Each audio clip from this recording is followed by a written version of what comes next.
काला साया। यूं तो बनारस घाट अपनी खूबसूरती के लिए बहुत प्रचलित है, पर घाट के किनारे कई राज लिए बैठे हैं। ये कहानी शुरू होती है बनारस के घाट के पास बने ममता निवास से, जहां प्रिया लाल जोड़े में ममता के घर उसकी बहू बनकर आती है। आओ आओ बहू, घर को अपने पैरों से पवित्र करो। ममता घर की दहलीज पार कर ही रही होती है कि अचानक एक बहुत गंदी सी बास पूरे घर में फैल जाती है।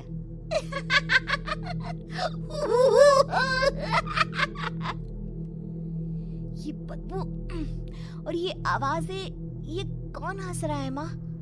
अब ये पड़ोसी ना हमारे थोड़े अलग से है। कहाँ हम शाकाहारी और ये मांस मच्छी खाने वाले। छोड़, तू ध्यान मत दे और गृह प्रवेश कर। और हाँ बहू, अपनी सास की एक बात हमेशा याद रखना, इन पड़ोसियों से तो कभी बात नहीं करेगी। अच्छे लोग नहीं है ये। अपनी सास की ये बात मानेगी ना बेटा? हाँ माँ, जो आपकी मर्जी, मैं उनसे बात नहीं करूंगी। अगले दिन प्रिया अपनी पहली रसोई बनाने रसोई घर में जाती है। ये छोकी बात तो नाक में जा रही है। एक काम करती हूँ, खिड़की खोल देती हूँ। प्रिया खिड़की खोलने जाती है। इतने जाले, लगता है इस खिड़की को कभी खोला ही नहीं गया। पर ऐसा क्यों? ओह, नॉन वेज की स्मेल आती होगी ना। 2 मिनट के लिए खोल लेती हूँ, फिर बंद कर दूंगी। प्रिया खिड़की खोलती है। खिड़की खोलते ही उसकी नजर सामने वाले घर की खिड़की पर पड़ती है, जहाँ एक लड़की खड़ी होती है। हाथों में मेहंदी, लाल रंग की साड़ी, बिल्कुल सजी धजी, मानो प्रिया की तरह ही वो भी नई नवेली बहू हो। वो प्रिया को देखकर मुस्कुराती है। हे भगवान, माँ ने तो इनसे बात करने को मना किया था। प्रिया फौरन ही खिड़की बंद कर देती है और तवे पर चढ़े रोटी की ओर देखने लगती है, पर वहाँ रोटी न होकर मछली पड़ी होती है। ये क्या? पहली ही रसोई में इतनी बड़ी गलती! हे भगवान, अब मैं क्या करूं? प्रिया बहुत डर जाती है और फौरन रसोई की सफाई करने और फिर सभी के लिए खाना बनाने लग जाती है।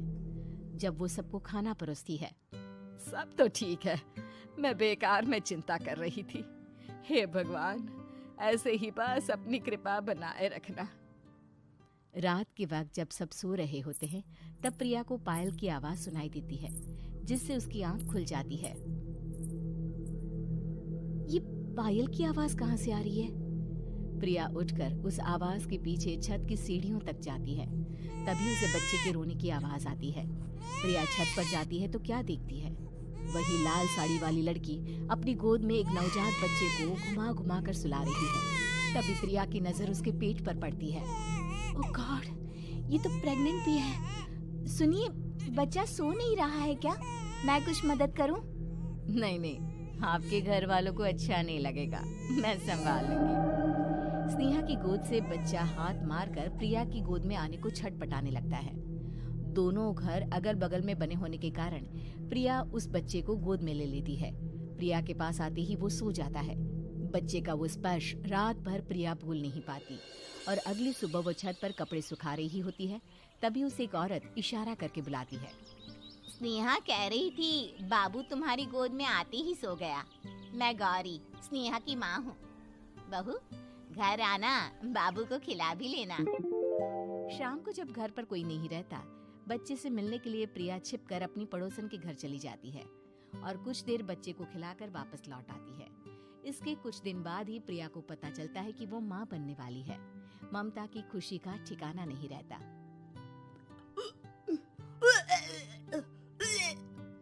माँ जी, पता नहीं क्यों उल्टी आ रही है। प्रिया भागती हुई वॉशरूम में जाती है तो हरे और लाल रंग की उल्टी करती है। उस उल्टी में से कीड़े निकलते हैं। ये क्या? खून और ये कीड़े! माँ! माँ! प्रिया की आवाज सुनकर ममता दौड़ कर आती है, पर बेसिन में कुछ नहीं होता। प्रिया हक्की बक्की रह जाती है। ये सब क्या हो रहा है? प्रिया घबरा जाती है और अपने कमरे में जाकर सो जाती है। डर के कारण वो इतनी थक जाती है कि उसकी आंख लग जाती है। तब उसे ऐसा लगता है उसके पेट पर मानो कोई बैठा हुआ हो। कौन हो? प्रिया के पेट पर एक 5 महीने की बच्ची बैठी हुई थी, जो बुरी तरह जली हुई थी। माँ, तुम ही मुझे लाई ना अपने पेट में। मैं तुम्हारी माँ नहीं हूँ। कौन हो तुम? माँ, देखो मैं जल गई बुरी तरह से। 6 महीने पेट में रहने को भी मुझे नहीं मिला। सहला दो ना माँ। बचाओ, बचाओ, माँ। ममता दौड़कर कमरे में आती है। प्रिया की बातें सुनकर वो सब समझ जाती है। तू कहीं बगल वाले घर में तो नहीं जाकर आई ना बहू? मुझे माफ कर दो, मैं गई थी माँ। उस घर में सब मरे हुए हैं बहू। कई साल पहले स्नेहा उस घर में बहू बनकर आई थी। कुछ ही दिन में वो एक बच्चे को जन्म देने वाली थी। पूरा घर बच्चे के आने की खुशी में खोया था कि एक दिन अचानक उस घर में आग लग गई। सब बुरी तरह जलकर मर गए।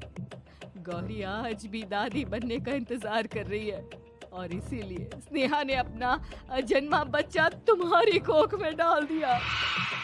ममता ये कह रही होती है कि पीछे से उसके पैरों को एक बच्चा पकड़ लेता है। दादी, दादी। माँ, स्नेहा की गोद में यही बच्चा था। ये बच्चा कौन है फिर? तेरी मौत है। तेरी भी दादी। जिस चीज का ममता को डर था वही हो गया। ममता निवास के ऊपर मौत ने चादर बिछा दी थी। प्रिया का पेट ऐसे बढ़ जाता है मानो 9 महीने का हो। 2 हाथ उसके पेट से बाहर निकलते हैं। बहू, संतोष को फोन कर, किसी पंडित जी को बुला बहू।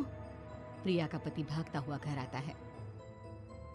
ये तो होना ही था माँ। तेरा पाप तेरे सामने आ गया तो तू सह नहीं पा रही है।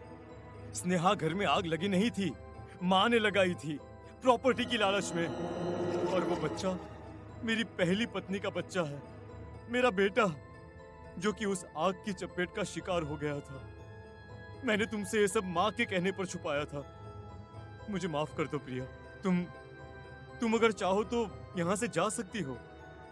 मैं तुम्हें किसी भी बंधन में रखना नहीं चाहता। मेरी शादी हुई है आपसे, मैं आपको छोड़ नहीं सकती, पर उससे पहले हमें स्नेहा, उसकी माँ और बच्चे की आत्मा की शांति करवानी होगी।